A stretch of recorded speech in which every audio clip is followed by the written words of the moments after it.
All right. I hope everyone is ready to get started. Thank you so much for joining us today. I do want to start off by saying that I really hope everyone is staying safe and healthy, and we really appreciate you taking the time with us today. The one thing to keep in mind is that this entire session will be recorded. So if you wanted to share this with team members or colleagues who couldn't make it, it'll be right there available for them right after the webinar. What I can say is though, is that we're going to learn a lot. We do these deeper dive series to talk about new features, present use cases to either teach you about Losant in general, or to have you come by and learn a little extra about Losant here or there. We always try to keep a nice pro tip here and there so you can get some tidbits of knowledge to take away after each webinar. Today, we have two speakers, me, Teron Foxworth. I also go by Fox. I'm the education lead. I run Losant University, and I also work on a lot of Losant's educational materials. We also have Brandon Kennedy. Brandon is our Chief Product Officer. Brandon spends a lot of time thinking about Losant and how to make it better for all of you. So I'm really excited to hear about what he has to say for today. One thing to keep in mind, if you have any questions along the way, Zoom has an awesome Q&A feature built right in. It should be right in your little landing bar. Feel free to throw questions in there. I'll be monitoring the entire time to collect all those questions and ask them to Brandon here at the end. So if you have some questions for him, make sure you throw those right in. If you are new to Losant, or just as a refresher, I like to describe Losant as an application enablement platform. We provide the resources you need when you want to build a connected solution. Everything from edge compute all the way to putting that data on a dashboard and even building an application for your end customers. Losant, we really want to provide those core components so you can be successful while building your IoT applications. We have a ton of customers and we really love and care about our customers. We have a lot of experience building IoT applications. And I think the nice thing is that we get to take all of those learnings and expertise and put that in a platform and deliver the best platform for you. And I think that's what we really strive to do here at Losant. And I hope that's what you see here today. Now, on for the big one. Today, this webinar is about application templates, and that's what we're going to be diving deep into. Templates themselves kind of bring together all the Losant resources. So what we've heard from you is that Losant is incredibly easy to use and really simple to build IoT applications. But what we heard was that you wanted more examples of how these features work together within Losant. Templates are a way to solve that problem. Templates are also a way for how do you actually take these resources that are in Losant and export them and share them with a teammate member. Templates also help to support that as well. The beauty about templates is that once you create your application, you get to start right from a template. And this is live right now. I think this release went out last week. So you should be able to go and create these templates within your application. They're there for really a couple main reasons for you. One, architecture guidance. Every IoT application looks different, and we couldn't build these templates exactly the way that you need them, but they do have the foundation that you would need when you go to start these applications. For example, how do you properly use systems, or how do you properly use experience groups? These templates show really good examples of that. They also show implementation best practices. We have some awesome standards we've created here at Losant that we like to use within our application. I hear from you all the time about the standards you've created. These templates allow us to kind of show you what we think is a good best practice for your applications. All these templates are also great starting points for your own application. We see that a lot. You can use this template, start from it, and use the resources and everything included to kick off your own IoT application. And this one's my most favorite one. They're all demo ready. So if you want to show off Losant to your team or to another colleague, all these templates come with simulators and full applications, so you can actually just demo Losant quickly and easily. They're a nice way for you to show off Losant as well. And a nice way for us to show off Losant to you, which is what we're going to be doing here today with the new industrial equipment monitor template. The this is a template, as you can see on the screen, and this is what Brandon's going to be walking in through to tell us a little bit more about. The first thing you may notice is that this looks like Kanara. Kanara is a demo application we've created to show off Losant. And what we did for some of the templates is we used Kanara as a story around these templates to help them feel real. So in this case, this template was built around industrial equipment and monitoring. I manufacture fielded equipment, and I would like to give my customers access into their fielded equipment. So this template is a really good example of that. So it's going to show off how to have devices based off of power generators within your application. Say a live or historical dashboard, so the customers can actually see their generators.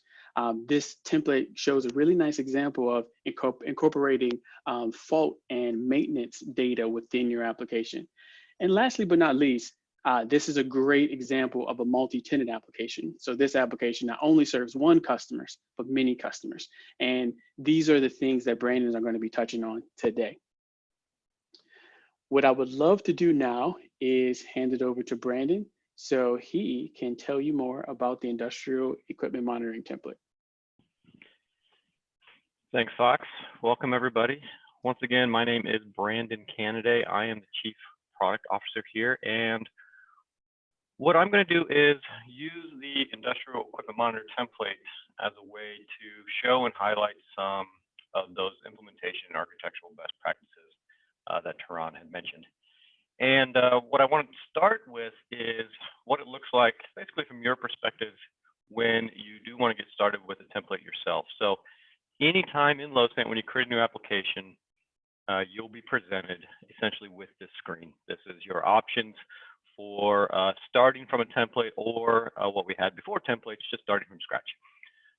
Little call out at the bottom here, if there are any partners on this webinar with us today, please reach out and see maybe there's some templates that we can collaborate on and get in here so we can get your product or technology in front of our customer base. So what I want to do is start with the industrial equipment monitor and then show you how. And what I'm hearing is I'm getting lost, my audio. So let me jump out real quick and jump back in.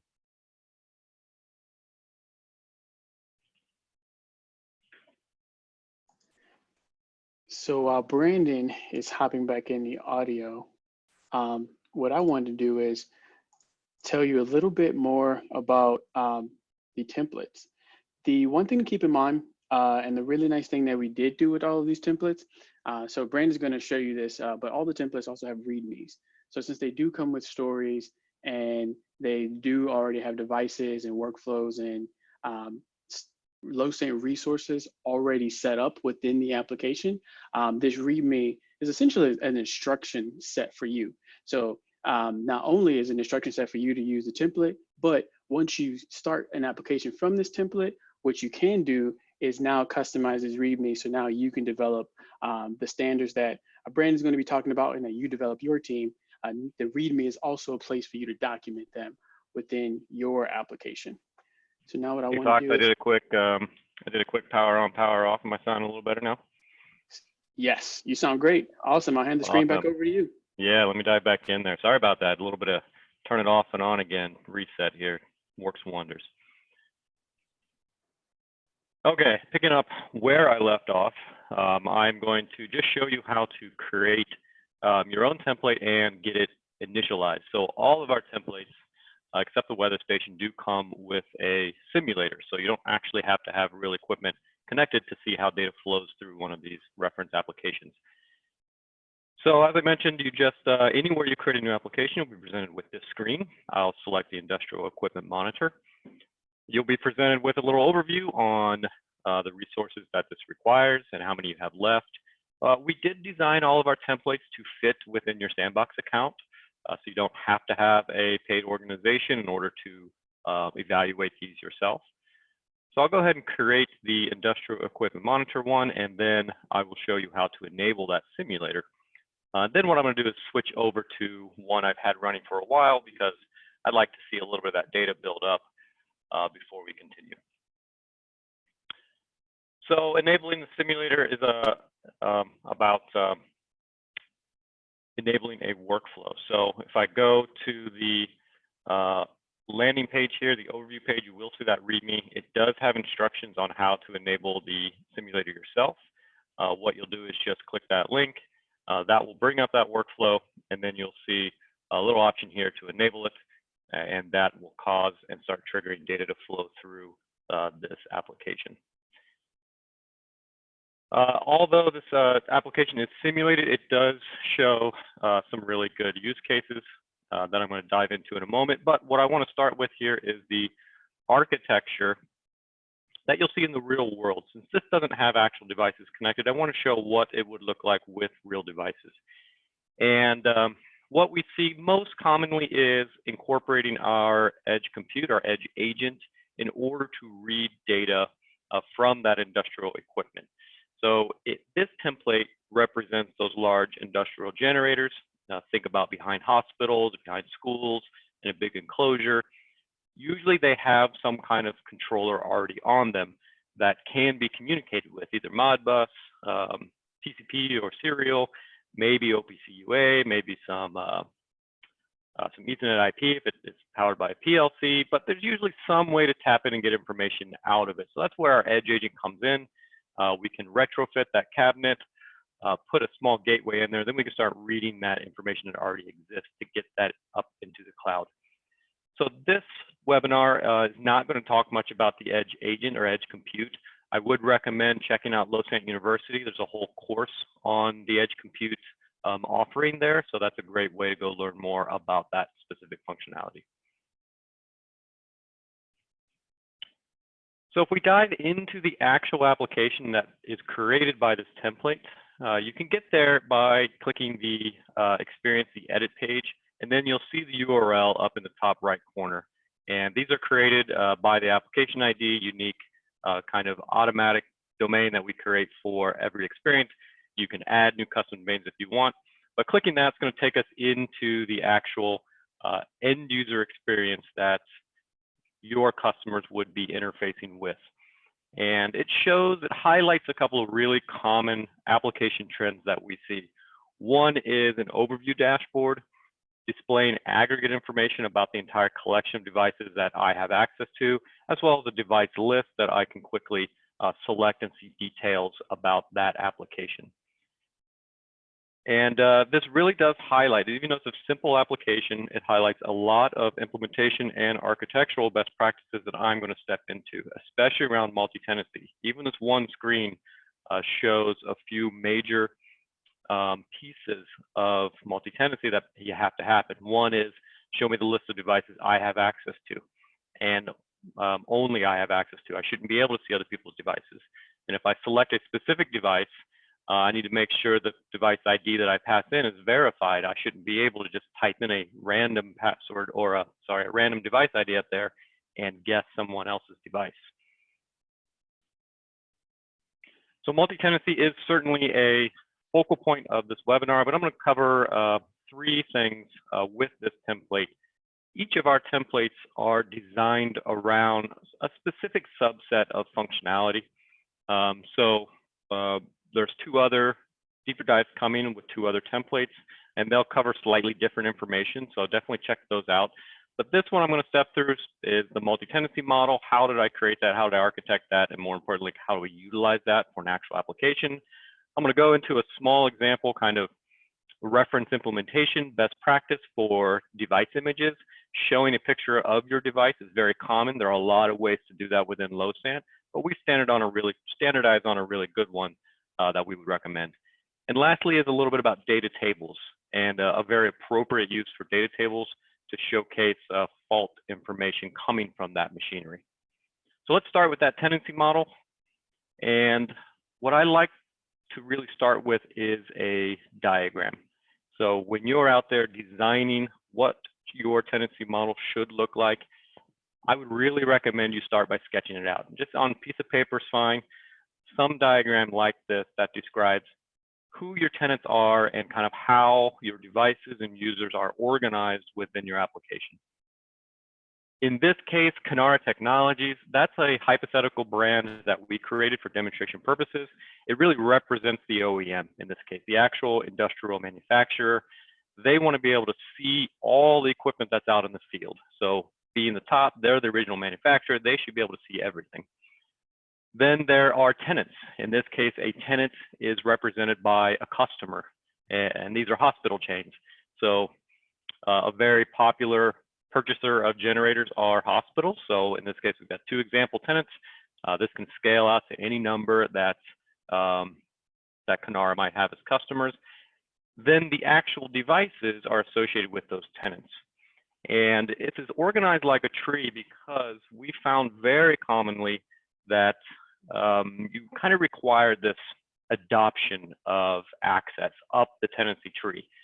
So even though Canara doesn't have any devices directly associated with it, because we provided that adoption mechanism, any user associated with Canara will also have access to users associated with any child tenants beneath them.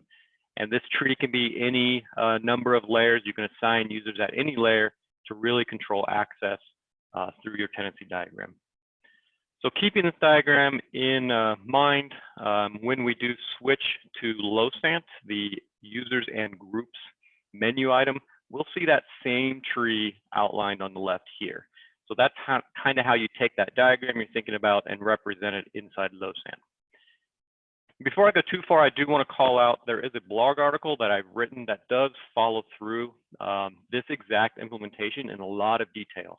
So I would recommend, if you want to refer back to or get clarification on anything I might have said, definitely check out this blog article, and it provides very in-depth overview. So just losant.com/blog. I think it's the currently, as time of this recording, it's the 2nd most recent article, but you'll be able to find it. So in Losant, the role of a group, or the purpose of an experienced group, is to bring your devices and your users together. So your Losant application just has one collection of devices, a big long list, and the purpose of a group is to really segment that list of devices based on your customers, so that when customer A logs in, they only see their devices. When customers B logs in, they only see their devices.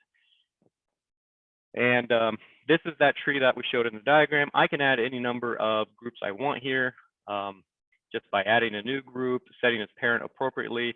In this case, maybe it's a 3rd customer, 3rd tenant. I'll go ahead and add that, and then you can see I've got another tenant, another group. And it's really important to note that although I'm doing all of this through the user interface, just clicking buttons, that's a great way to get started, kind of build up your original implementation, but everything I'm doing can be automated through our API and through workflows. So if you've got an existing customer onboarding or provisioning flow and you want to integrate Losant as part of an automation or automated process, that can all be done. You don't have to go in here and click everything, but it's a good way to initially bootstrap your environment and then implement some automation later. So let's check out a single group. As I mentioned, groups are responsible for bringing your users and your devices together. So when you do select a group, you'll see the members. In this case, I have 1 user. I can quickly add another user. So now this group has 2 users. And then I want to start bringing in devices. That's the Properties tab. And then here is where you query the collection of devices that should be associated with this group. And that's what finally brings all those users you've assigned to this group with their devices. And within Losant, you can query collection devices by very powerful ways. But as a best practice, what I've found to work extremely well is using device tags. So tags are a core concept on devices. They're designed for static information or grouping or organization. So what I've done is added a group tag to all of my devices, and then I just gave it the name of the group I wanted them assigned to. I like this method because it's human readable. If you're looking at a device somewhere else in Losant, you'll be able to see that group tag, see the name of the tenant it's assigned to. Rather than using something like an ID, the name is a little bit easier when reviewing or debugging device information later. I also like using tags because if you are using an automated provisioning process, you don't have to update 2 things to get a device added to a tenant. When you use a tag, any device created that has that tag will automatically be picked up by this um, association here. So I don't have to add a device and then come back in the group and associate it later. All I have to do is add a device with that tag, and then any user will automatically pick that up. So with that, that's basically creating the high-level model. So in this case, I now have 3 groups. 2 of them actually have users. Those users or those groups are then associated with devices through tags. So I've created my model. That's my tenancy model. At this point, we have to start using that model, utilizing the structure in some meaningful way. And I will note that this model can get pretty deep if you choose. In this case, here's a larger example of a very similar application. Got the same hospital chains, but this case, I've added regions. Those regions then have sites. So now think about maybe regional facilities managers and facilities managers. I can now assign users to any level in this group, and based on where they're assigned, they'll pick up all the devices underneath them. So you can nest this tenancy model as deep as required for your use case. The template implements kind of one level nested, and that one level is just per customer. So let's look at how we use this model. Now that we set it up, we've got our groups, we've got our users, we've got the devices associated with the group, we need to start using them. So if we come back into our application, we'll see 2 primary use cases of that tenancy model.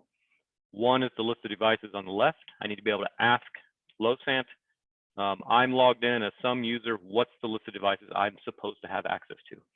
And the other one is, in this case, when I select a specific device, you can see I'm passing in a device ID on the URL.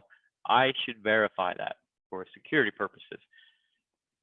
Meaning if I just type in some random device ID up there, I shouldn't be able to guess someone else's device ID and see information. I need to be able to prevent access to that. So let's dive in a little bit on the experiences and see how this is utilized as part of this template. We've got a dedicated webinar coming up in May to go through experiences in a much deeper model. I'm not going to go through a lot of it. I'll cover just enough to talk about this concept, but keep an eye out for some messages from us about that webinar in May. We're going to go into a lot of details on how these experiences come together. But I will cover the very high level because it's important to kind of understand what's going on and how that model, the tenancy model, is incorporated into this template's experience. So first, I'm just going to go through the same diagram. You'll see it inside your own application. And the first is an endpoint request. Every interaction with an endpoint starts with a request. On the template application, it's just requesting a home page.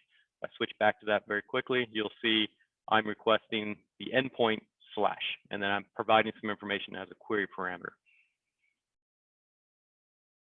That endpoint then triggers a workflow. The workflow is responsible for querying or fulfilling that request.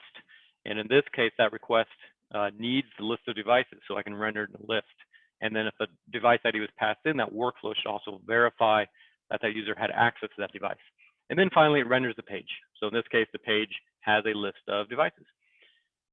So let's check out that workflow very quickly. So you'll see here on the left, we follow that same flow. We've got the endpoints. There's the home endpoint. Here's the workflow that's triggered on that. So let's jump into that and take a look. So this is the entire workflow that powers that page I was just looking at. So you can see how quickly it is to fulfill, create pretty interesting websites and experiences within Losant. So at the very top, you see we've got that get devices. This is the node that is querying the list of devices to display on the left side of the screen. There are a lot of ways to query devices within Losant. In this case, I'm using an experienced user ID. So Losant automatically remembers logged in users, and we will provide that user back to you on every single request. So you don't have to look up who's ever logged in or who made that request. We'll do that for you. And we put that user information on the payload at experience, experience.user. So what I'm able to do here is do a device query and say, well, just give me all devices based on an experienced user ID. And what that does behind the scenes is it goes over and looks at that tenancy model and says, okay, where is that user in this tree? And then it traverses the whole tree and all those devices association beneath them and says, okay, here's the list of devices based on that tree you created that this user should have access to. And we go ahead and just put that on the payload. That way we can render that out with the page. We've got a quick conditional because the home page renders 2 different pages based on what's requested. It's either going to provide the overview page if there was no device query parameter. So that question mark device, but no ID was provided, it's just going to render the overview dashboard. If one was provided, we need to use the device verify node. And you'll see these nodes here. A lot of our experience nodes do work with that group model and user model. The device verify node takes a device ID. In this case, that question mark device equals data.query.device. That's what we provide for you. Losant automatically parses all those query parameters, puts those on the payload for you, and then it takes a user ID. So it takes a user ID and a device ID, and it verifies that that user should have access to that device based on that tenancy model. And because we have nested tenancy tree and access does adopt up the tree, that device can be anywhere beneath the user. And we'll go ahead and say, yes, they have access to it. So we'll take care of all that hard part about traversing that tree all the way down in a deeply nested structure and saying, okay, somewhere beneath this user in this tree, because they're a parent, is this device from this user? So we go ahead and say, yes, they've got access. Then we grab the whole device and then go ahead and render out the page. So that's really the high level of the tenancy model. Starts with creating the users and the groups, assigning those users to the groups. Then you associate devices with those groups. And then an association can be queried and utilized in a lot of different places in Losant, including the workflows that back experience. And just a reminder one more time, do check out this blog article. It goes in much more depth than I had time to cover on this webinar. The next thing I want to talk about is the device image. So if we go back to the experience real quick, you'll see there's an image of a device in my list. There's an image of a device on this dashboard. And it's very common for people to pass around and use images of devices. So this is a really good kind of what Taran had mentioned, the implementation best practice part of templates. There's a lot of ways to implement an image of a device, but this is one we found to work very well. So it's implemented in this template so you can kind of dive in and see specifically how we chose to do it. So the first step is to put your images inside Losant files. So files is under experience. They're really designed for images, maybe static CSS, JavaScript, things utilized with your experience yourself. So in this case, if I go to the root of my files, I chose to put a device images folder, and then I put my image in there. So I could have lots of models of devices. In this case, this template comes with one. We didn't want to use a bunch of your resources for sandboxes, so we just stuck with one. But you can add as many images as you want to represent any number of device images. And if I go then to the device, we'll see what I chose to do, or what I think is a great best practice, is to use a tag. Tag points to the relative URL on that within files. So I added an image tag, and it's that device images folder and the image for that. So what I like about using a tag is no matter where this device is used within Losant, dashboards or workflows or experiences, the tags come with the device, which means that image path comes with the device as well. So I can just tack on the file's root URL or use the file helper, which I'll show in a moment, and I can always get access to the image of the device no matter where it is. So I don't have to go look up that image anywhere else. It just comes with the device through a tag. So if we start with the dashboard, we'll see there's the image of my device. This dashboard is a context dashboard, which means one dashboard can work for any number of devices. So the actual device ID that's passed in is a context variable. So I can use this device and just pass in the device that I want to look at. So if I look at this block here, we'll see there's my file's root. And then what I'm pulling out is the device context variable. That's the device that's passed in. I'm looking at its tags, and then I'm using that image tag. And devices do support multiple or duplicate tag keys. So I could have multiple image tags. So you have to reference it like an array. So I want the first one. Even though I only have one, I could have multiple, so give me the first one. So file URL, and basically what this gets replaced with at real time is kind of that base URL, device image, whatever the image was. So that's a really good way to bring device images in to a dashboard that uses context variables. The other place that is used is in that device list along the left-hand side of the screen. And the workflow that we just showed back here, I'm querying all the list of devices here that I want to render in that list. So I do have the tag information there as well. So if I look at this component, this is a component that the devices are passed into it. So I'm just iterating over every device, and this is just a list. So most of this is just styling around a list. And here's that image right there. So in this case, experiences do have a relatively new helper called file. This is a nice little pro tip for anybody working in experiences. You can use the file helper, and that will replace, that'll automatically put your file's root URL on there. So you don't have to put in that whole application ID and stuff. That's not available in dashboards yet. We're working down that path. That's probably featured out to be in the next couple of releases, but it is in the experiences. And then here's that same payload path or same template path that we used on the dashboard. So in this case, since I'm iterating over a collection, what a handlebar iteration does is reset the context inside the loop to whatever the specific item is in that array to this. So this represents a device that came from the array above it. There's the tag, there's the image, and there's pulling out the first one. So that's kind of two different ways you can reference an image of a device, one on dashboards and one inside an experience template. The last thing I want to show is data tables. So this application shows a really good use of data tables. And what I mean by good use is kind of an appropriate use for the underlying technology. It sometimes can lead to confusion about what am I supposed to store inside a data table. And our recommendation is fairly static data sets.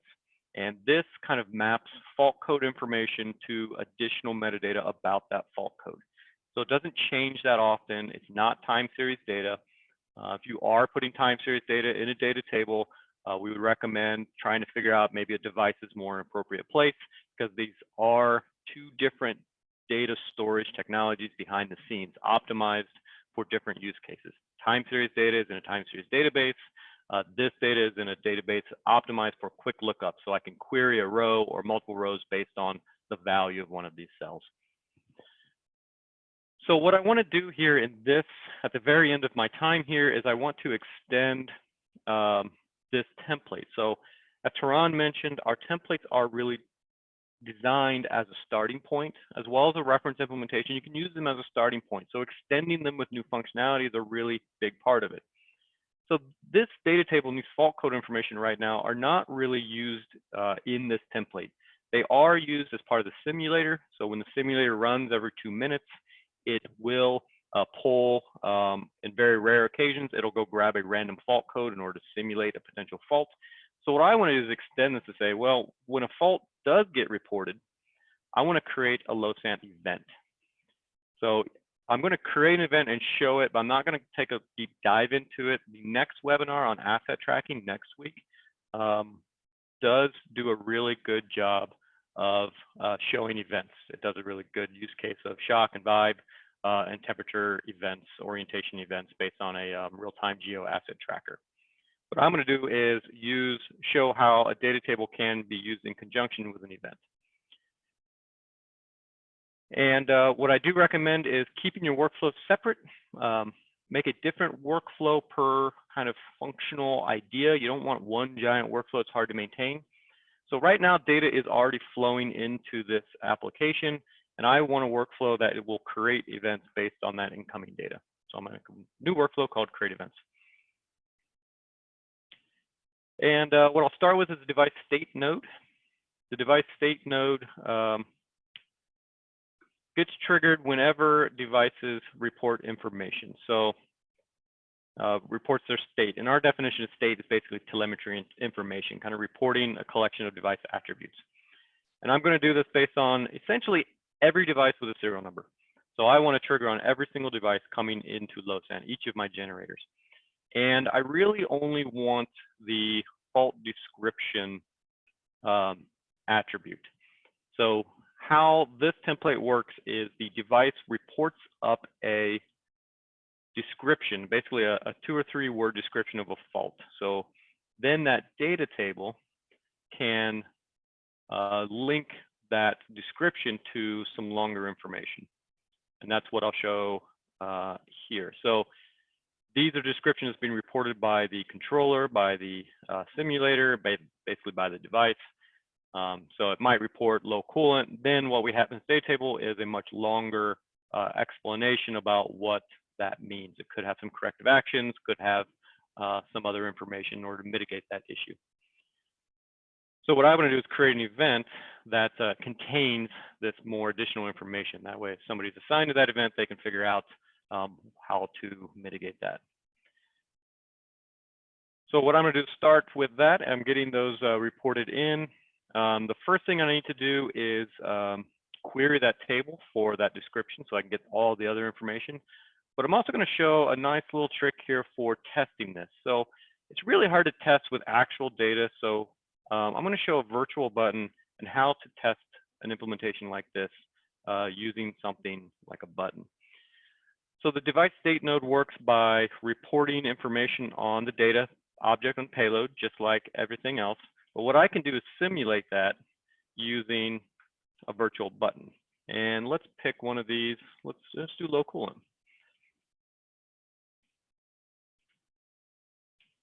So now what I have is a virtual button that essentially reports information identically to how a device would report information. You can see here it does, the virtual button example payload does update itself to show exactly what you pasted. So you'll see how this looks on the resulting workflow payload. And the last thing I want to do is actually a little trick to provide an actual device ID. So in the workflow, you'll see a trigger ID property on the payload. This is the ID of whatever caused the trigger to occur. On a device state node, that's going to be the device ID. On the virtual button, it's just going to be some internal ID that doesn't matter. What I want to do on this mutate node is overwrite the trigger ID to an example device. That way, when the rest of my workflow runs, I have an example device that I can test with. So let me go just grab a device ID real quick. Another little trick is there's this little copy ID button next to the name. That's going to copy the device ID for you. Makes it easy to grab those and move those around. So the mutate node is just going to overwrite that trigger ID with that actual device ID. So there's the new ID, overwrite trigger ID, and now these two paths produce identical information. Last thing I want to do is, or next thing I want to do is look up the row based on that description that came in. So table get rows. I'm going to look in the warnings and alarms data table, and then I'm going to query a row based on that fault description. So I can look up description. I do have description coming in, either reported by the device or reported by my virtual button. I can put that back on the payload, fault details, and then what I'll do is add a debug node just to make sure I seem to have the information that I need. Save that, we'll click the button. We'll see we got a debug entry, we'll do working, fault details. See, I got one entry, there's my entry, and there's low coolant, my description, and here's all that extra information. So basically the last thing I need to do is create an event with those details. So let me go ahead and add an event node. Another little trick, you can drag nodes directly onto a path and create them inline. So the subject, let's go ahead and make the subject that description. Here's another trick. You can right mouse click in the debug panel and copy the full path so you don't have to try to type all this out, save you a lot of time. So I'm going to make the subject that short description. I'll make the level right now just error, and the message I will make that long description, additional information. The device ID, I do want to associate this event with the device that caused it. So I can do that as a template, trigger ID. That's why I replaced the trigger ID with this mutate node for testing with an actual ID, so that when the event gets created, I can test that. So at that point, I have now receiving information, or in this case, testing it, receiving the fault description whenever a fault occurs, and then creating an event based on that. So if I save that, click the virtual button, and then go to my events page, I should see that event with all those details. So there's my event I just created. There's the device associated with it. If I click into it, you can see the subject is that low coolant. The message is the longer information from that. And this is a really good way to kind of show how data tables might be used, that additional information might be used within the rest of your application. So that covers my time here. What I really did want to show during my time here on this webinar was these three main points based on this template. If you join us for the future templates, these three items will change. So we show different information like systems, some geofencing, some geo-based dashboard blocks. So certainly look for those other templates. They'll show different information. With that, I'm going to toss it back to Fox to finish this up and do some Q&A. All right, thanks, Brandon. So, share my screen.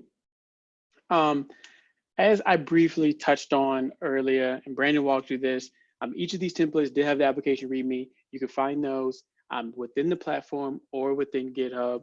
I can't wait to get to your questions. I'm so excited.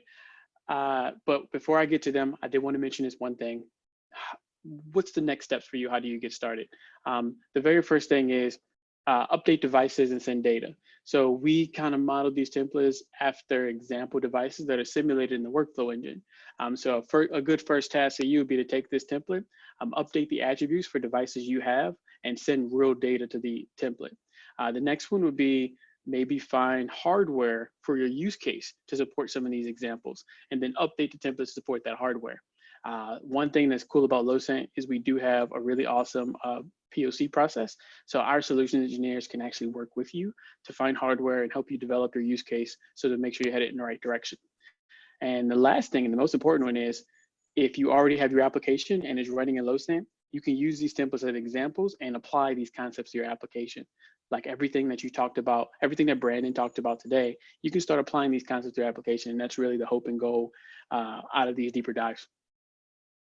So now what I would love to do is get to some questions. So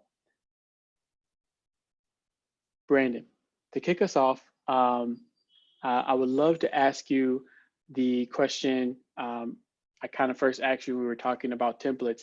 Is this kind of changed the model of Losant a little bit? Losant, you know, when you created your application, you started from a blank canvas. Now with templates, we allow people to start from a template, a bootstrap. So what are your thoughts on how does that change the platform and where we're headed? Yeah, it's a really good question. So, you know, over the years, we have been building a pretty big foundation, a platform foundation. And during all that time, we were asking essentially everyone to start from scratch. When you created an application within Losant, you were presented a blank canvas and we said, go to town, good luck.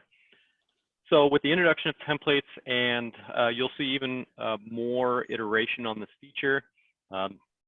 For example, our next upcoming release has a concept of partials, where instead of creating an application from a template, you'll be able to import kind of partial templates into existing applications. So what we're kind of transitioning away from is everyone starting from scratch to how can we help users start from pre-existing implementations. So we're not asking everyone to build up very similar stuff. You know, everyone has to make user login flow and password reset flow and stuff like that. Our goal is to start shipping a lot of this functionality as templates and partial templates that you can start combining and then add your domain specific implementation on top. But a lot of that common functionality we want to start providing for you. Thanks, Brandon. That was really helpful. What we also have another special guest on the line, Dylan Schuster. He is our lead UX engineer. He worked a lot on templates. Hey, Dylan, I have a question for you. Can I create my own template And if so, how would I then allow my customers to go and use this template within their applications? Yeah, sure. Can you hear me okay? Yeah, I can hear you Okay, perfectly cool. fine. So at the moment, the best way, if you want to create your own template, the best way to go about that is simply to create your own application, starting with, you can even start from one of the templates that we've added to the platform recently, or just create a blank one from there. The best thing to do after that, Fox, if you'd like to share your, yeah, I guess kind of follow along and share your screen as I'm talking, would be to actually export that application, which you can do under the application info box right there. You will see that you have some additional options when you're exporting the application, as far as that, including the devices, files, etc. One thing that is important to note when you are exporting an application is that the export will not include any of your device state data, any of your events, anything that is security related, such as access keys and API tokens. So you will not get any of that when you export the bundle, but that will produce a file for you that includes all of the devices, workflows, everything that goes into making up the application. Okay, now you've got a bundle in hand. What can you do with that?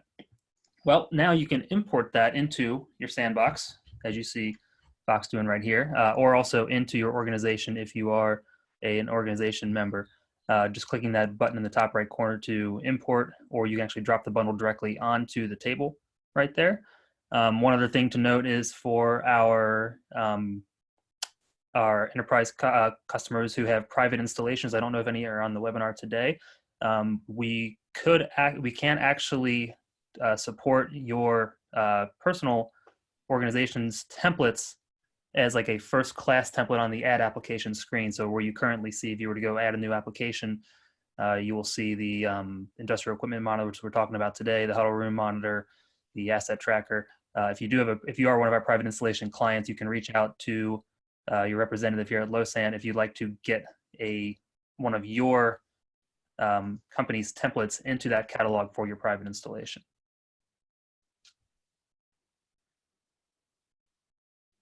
Thank you so much, Dylan.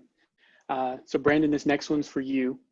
Could you talk a little bit more about our use cases in the industrial space? The question was specifically, and let me make sure I get that language correct.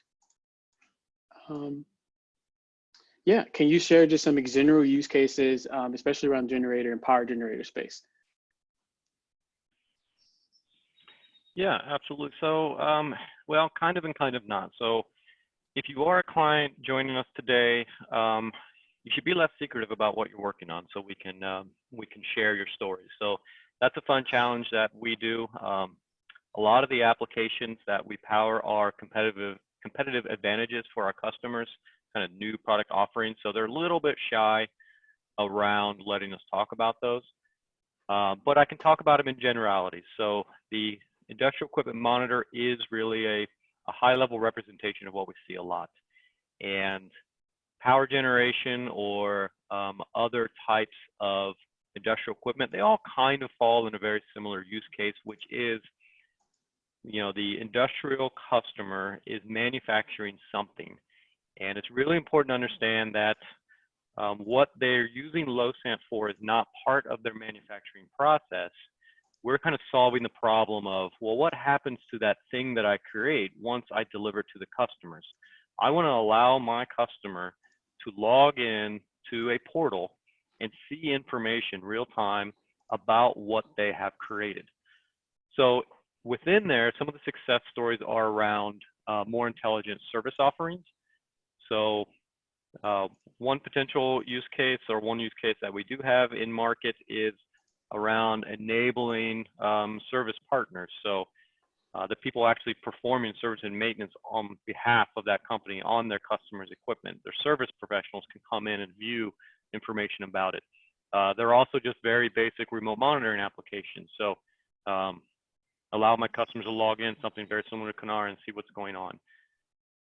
And then there are, you know, emergency power use cases as well. They are power generation within critical environments, and it's very important that fuel level is good. It's doing its run testing on a periodic basis, because when the generator does need to turn on in those environments, it's very important that they have a high degree of confidence that it's going to turn on. So they all revolve around kind of a similar use case around providing that remote monitoring, alerting, notification in a centralized way, so that no matter where your clients are in the world, where your customers are, the consumers of your product, they have instant access to that information. Mm-hmm. Thanks, Brandon. The next question that I have, and I think this is a really great one, and I can walk through the steps too if you want to go through them, is once you get this template, how do you actually go and add a real world device without using a simulator? Like, what process would you follow?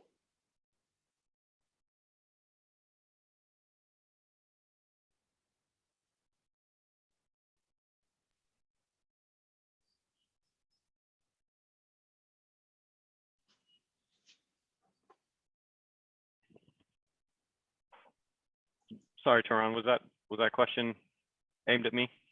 Yes, that question was for you. Oh, okay. Sorry, I thought you had said you can go through it, so I was expecting you to go through it.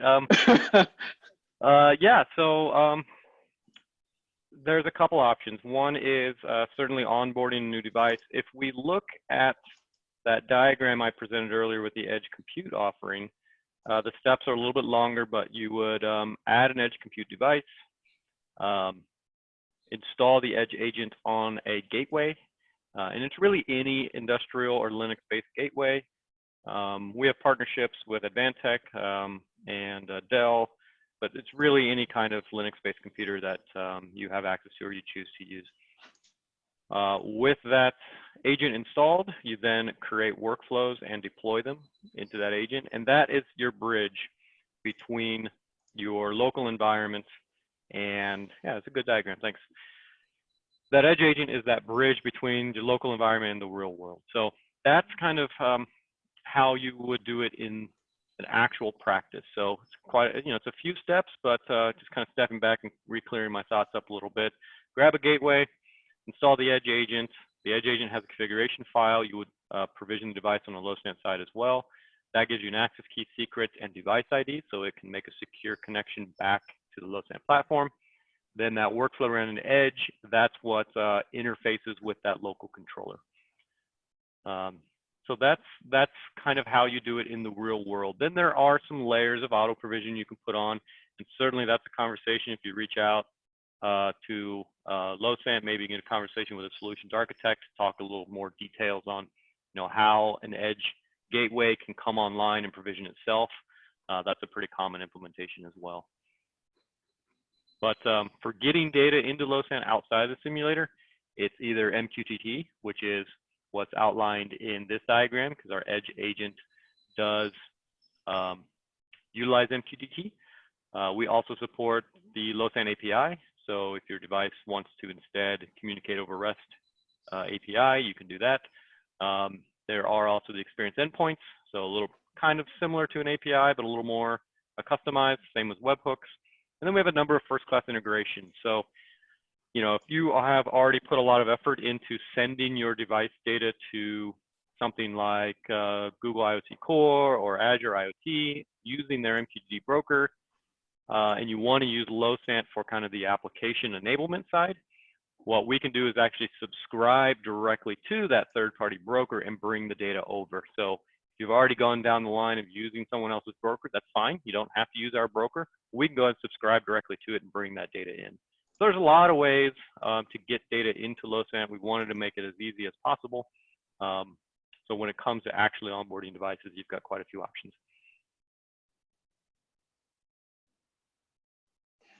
Awesome. Thanks, Brandon. There's one thing I did want to touch on.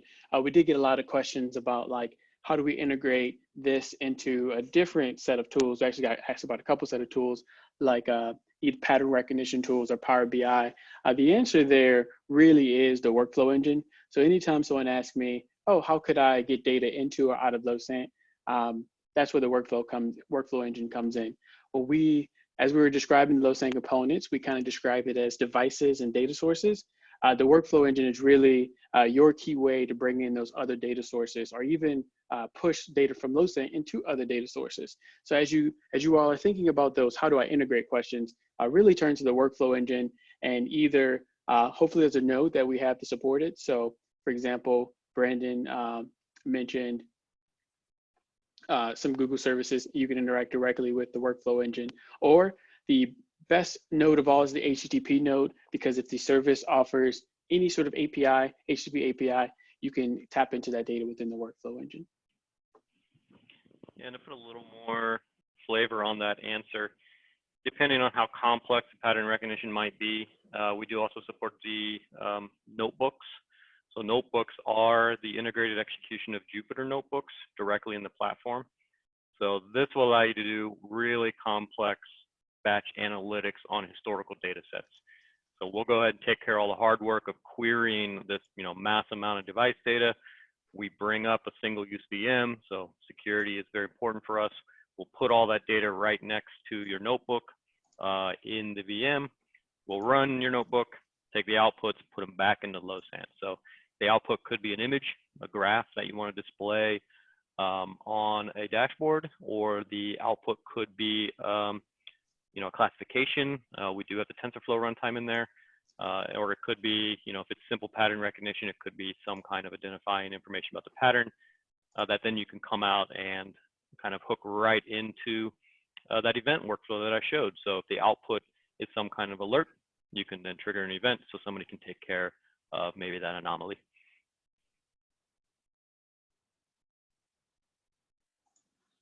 Awesome, thanks, Brandon. The last question that I had is talking a little bit about that hierarchy model you're talking about with Kanara.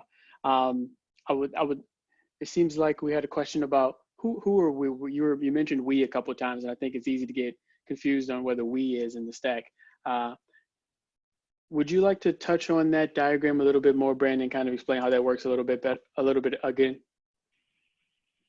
Yeah, absolutely. Do you want to? I can share my screen again and have that diagram up. I got it for you. Okay, perfect. Yeah, so really the root of this tree is pretty flexible, but in this example template, I might have said we a couple times, and I'm sure I flip-flop between we as in Losant, we as in the developer of the app, and we as who's the top of this tree. But the Kanara in this example is the industrial equipment maker themselves. They're the people selling this product, selling the service to their customers.